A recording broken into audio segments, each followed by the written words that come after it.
polo traballo, pola música que nos está expelindo o frío e que nos está alegrando tamén, como se diría por aí, os corazóns. Sabedes que o señor Freijóo neste momento está derrotando o que nós estamos construindo, está combatindo o que nós estamos construindo, o que vos estades construindo, que é o símbolo. O símbolo é o que nos move, o símbolo é o que nos dá perspectiva e o que nos dá futuro. Nun día como hoxe, frío, que nos ten un tanto aterecidos, sin embargo, estamos aquí na praza que creou no seu momento, na historia, ese símbolo. E temos que combatir o frío. Están combatindo neste momento o idioma, a personalidade nosa. Están desmontando, paso a paso, todo o que se foi construindo nos últimos anos. E ese é o elemento máis importante da consciencia que temos que ter neste momento. O combate contra o idioma para impoñer outros dous, inglés e español, evidentemente. O que non sabe o señor Freijóo é que o inglés que o inventamos nós, que o inventamos os galegos, que o inventou a xente que emigrou, sobre todo a Londres. Aquel compañeiro, un día de frío como este, que iba frotando as maus e foi o que inventou a numeración en inglés, porque dicía, cuánto frío fai. Pois Feijóo non sabe eso,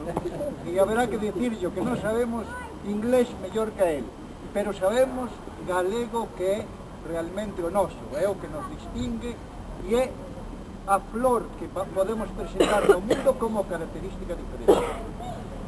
E hai dous elementos que quero destacar precisamente ca vosa presencia. Estas xornadas que estades facendo e a lembranza moi valente, precisamente onte en Viveiro, as intervencións que houve que foron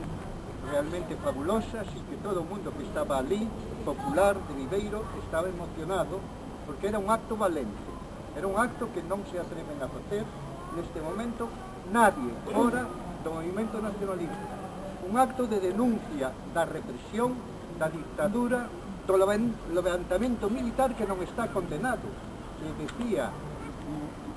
ti onde precisamente, e é unha das verdades máis grandes. Non, o PP non condena o franquismo, aínda a estas alturas non condena o franquismo.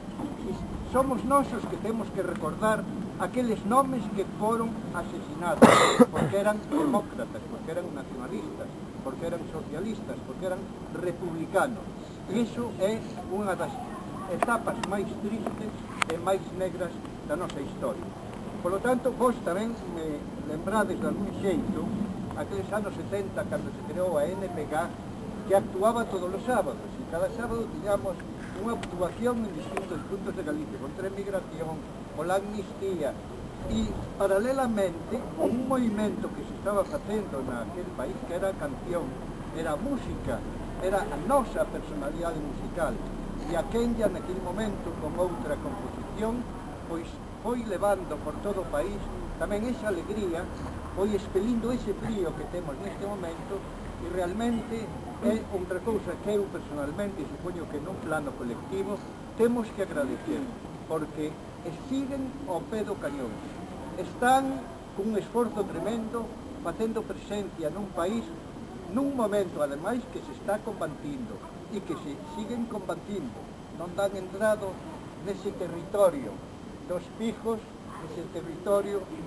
precioso, mareiro do mar, nunha cidade tan bonita e emblemática como Coruña, porque aquel Francisco Vázquez, que me gustaría que cantaran non ahora, porque é un pouco de compromiso, esa canción tan bonita, ahora cantaron con esa letra fermosa de Manuel María, a historia dos irmandiños, toda esa inspiración que tuvo o noso poeta sobre outro elemento da historia fundamental para nós. Por certo, é un CD moi interesante que temos que botar a mão, porque esta canción realmente ten, aí podemos comprarlo despois, quen queira, ten esa historia e ten esa emoción e de algún xeito o agradecemento que temos que facer a queira polo traballo, polas xeracións que educaron da música e a conciencia que deron no noso país constantemente. Así que ambos son